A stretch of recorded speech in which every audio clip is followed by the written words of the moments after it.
Waalaikumsalam. Baik, perkenalkan, saya Tiara Rasya Putri, selaku ahli gizi yang akan membantu konsultasi pada hari ini. Sebelumnya, boleh tahu ya dengan Bapak singkat? Saya Oke, Bapak Susilo. Gimana nih kabarnya hari ini? juga terjun masih alhamdulillah, tapi agak capek aja sih. Oh, baik.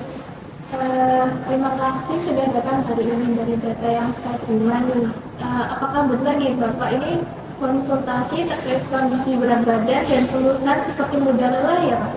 Ya, Baik Pak, sebelum kita mulai konsultasi, tujuan dari konseling ini adalah membantu Bapak memahami kondisi Bapak saat ini serta memberikan saran pola makan dan gaya hidup yang lebih sehat agar berat badan bisa lebih terkontrol dan keluhannya bisa berkurang.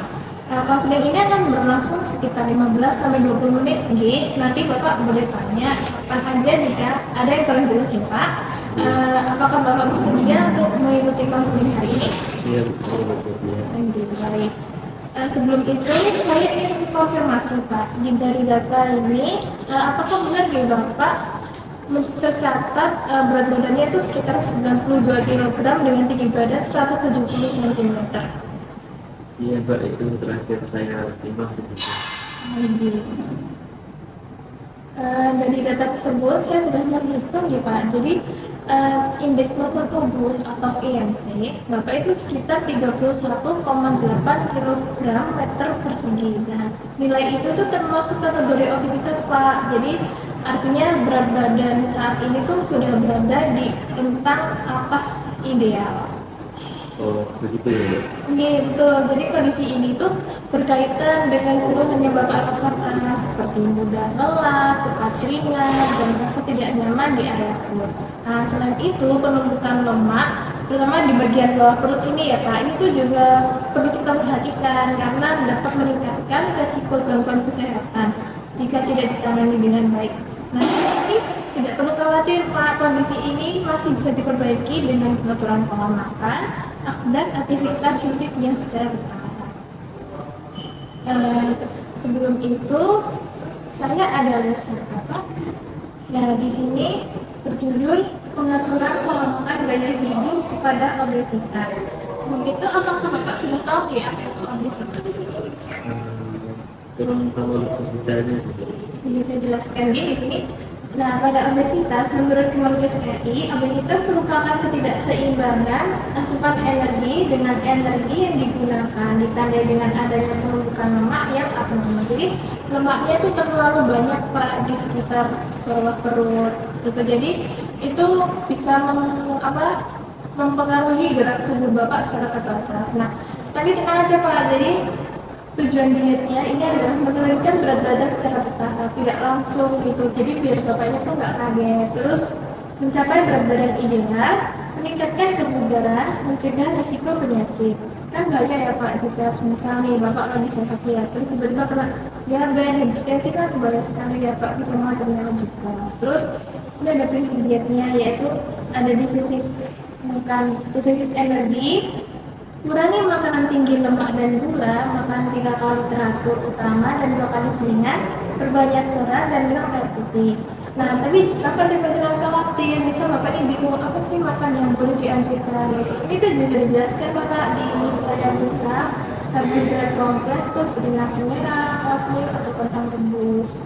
Terus ada protein dari lemak, ada sayur dan buah. Terus ada makanan bukan nasi seperti gorengan dan makanan berlemak, terutama processed food, minuman manis, makanan tinggi gula dan makanan hitam.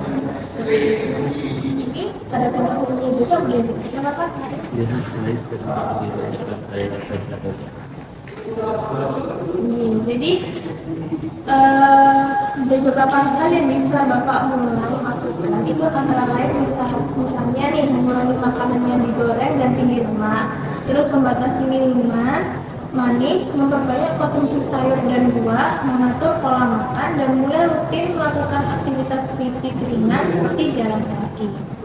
Ya pastinya saya sadar sih pola makan saya kurang bagus. Saya sering banget makan gorengan apalagi kalau bagi saya ya malam hari. Baik Pak, terima kasih sudah jujur, ini sudah sangat membantu. Terus saya juga tidak tadi minum yang manis-manis, nggak kayak teh manis atau minuman kemasan. Kalau malam malah sering lapar lagi, jadi makan lagi walaupun sudah makan.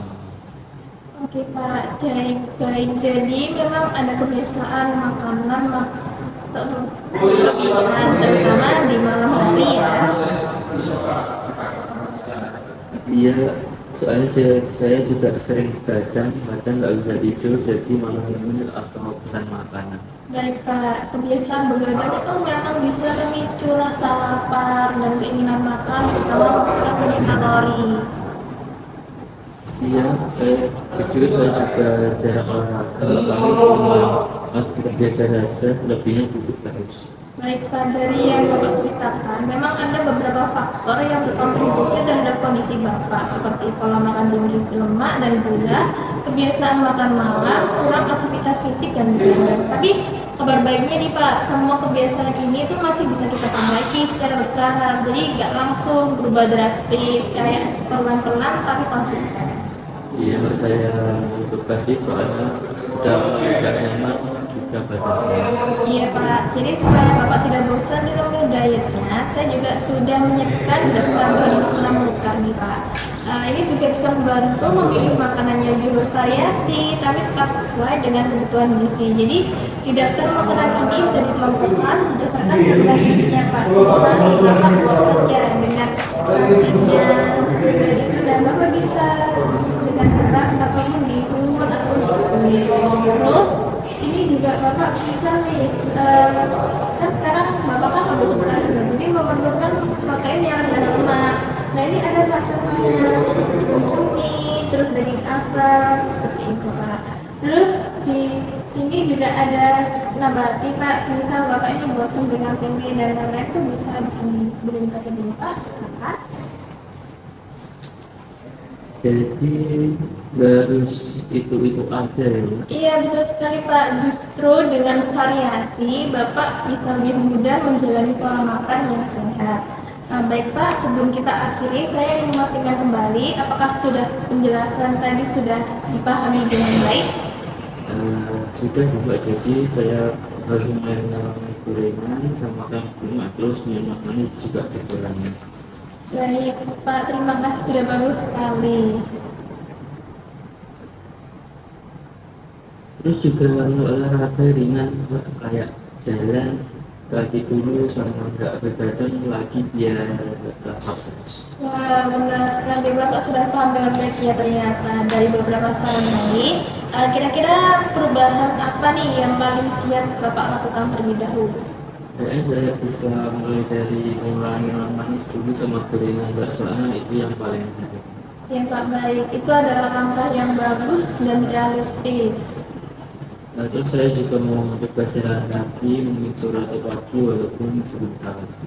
Ya bagus sekali Pak, kayak langsung berat ya, jadi yang penting rutin gitu kan Pak. Kalau untuk begadang mungkin agak susah juga, tapi saya coba itu pelan-pelan, nggak apa-apa kan ya? Iya nggak apa-apa, jadi perubahan tuh memang dilakukan secara bertahap Pak, yang penting ada usaha untuk memperbaiki. Baik Pak, untuk memantau perkembangan Bapak, kita akan melakukan evaluasi kembali dalam 2 minggu ke depan ya Pak. Nanti kita akan melihat nih, apakah Bapak ini ada perubahan seperti pola makan, berat badan, dan aktivitas fisik Bapak. Nah, jika ada kendala selama menjalankan anjuran, Bapak bisa mencatat, terus kita bahas pada pertemuan 2 minggu itu.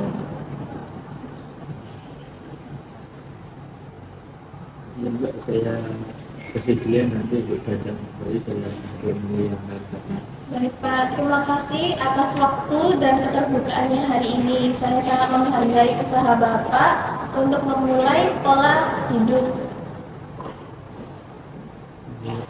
Saya coba.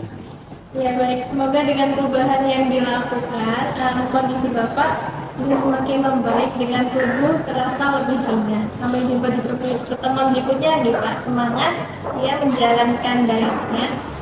Terima kasih, Mbak.